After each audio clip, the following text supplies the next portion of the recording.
എപ്പോഴും നമ്മൾ അമ്മായിയമ്മമാരെ കുറിച്ചൊക്കെ പറയാറില്ലേ? അപ്പം അതുപോലെ തന്നെ ഒരു വിഭാഗത്തിൽപ്പെട്ടതാണ് പെണ്ണിൻ്റെ അമ്മമാരും ഇല്ലേ? പെണ്ണിൻ്റെ അമ്മമാർക്ക് ഈ അമ്മായിയമ്മ പോരിനകത്ത് ഒരു ചെറിയ പങ്കുണ്ട് കേട്ടോ. ഇല്ലാന്ന് പറയാനൊന്നും പറ്റില്ല, എല്ലാ അമ്മമാർക്കും ഉണ്ട്. സ്വന്തം അമ്മയാന്ന് പറഞ്ഞാലൊന്നും ഒരു കാര്യമില്ല.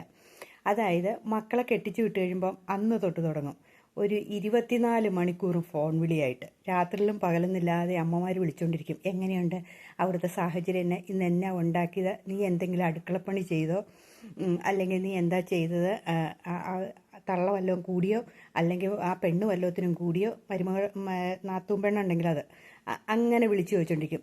കെട്ടിയവൻ എന്നാടി പറഞ്ഞ് വല്ലതും മേടിച്ചോണ്ട് തന്നോ, എങ്ങനെയാ ഇങ്ങനെയാണെന്ന് ചോദിച്ച് ഈ അന്വേഷിച്ചുകൊണ്ടിരിക്കും.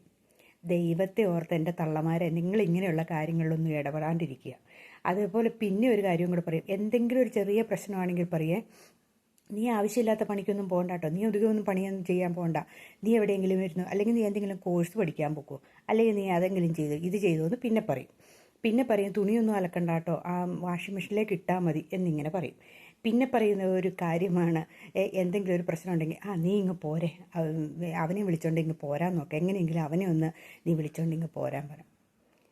നമുക്ക് തല്ലി ഉടയ്ക്കാൻ ഏറ്റവും എളുപ്പമുള്ള ഒരു കാര്യമാണ് കുടുംബ ബന്ധം എന്ന് പറയുന്നത്. ബന്ധങ്ങൾ തല്ലി ഉടയ്ക്കാൻ എളുപ്പമാണ്, അത് കൂട്ടിച്ചേർത്ത് കൊണ്ടുപോകാൻ. പിന്നെ അങ്ങനെ അങ്ങ് കൂട്ടിച്ചേരില്ല, ഇഴച്ചു കെട്ടിയാൽ മുഴച്ചിരിക്കുമെന്ന് നമ്മൾ കേട്ടിട്ടില്ലേ, അതുപോലെ ഇരിക്കും. അപ്പോൾ പരമാവധി ഈ അമ്മമാർ, പെണ്ണിൻ്റെ അമ്മമാർ ഇങ്ങനെയുള്ള കാര്യങ്ങളിൽ ഇടപെടാതിരിക്കുക. മക്കൾക്ക് പറഞ്ഞു കൊടുക്കാം എങ്ങനെയെങ്കിലുമൊക്കെ.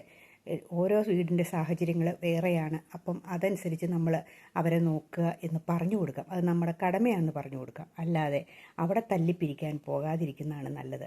ഒത്തിരി ഉപദേശങ്ങൾ കൊടുക്കുമ്പോൾ പെൺകുട്ടികൾ ചീത്തയാകുകയുള്ളൂ. അത് സ്വാഭാവികമായിട്ട് സംഭവിക്കുന്ന കാര്യമാണ്. ശരിയാണോ എന്ന് ഞാനീ പറഞ്ഞത് നിങ്ങളൊന്ന് ചിന്തിച്ച് നോക്കി. മിക്ക കുടുംബങ്ങളിലും സംഭവിക്കുന്ന ഇതൊക്കെ തന്നെയാണ്. ശരിയല്ലേ?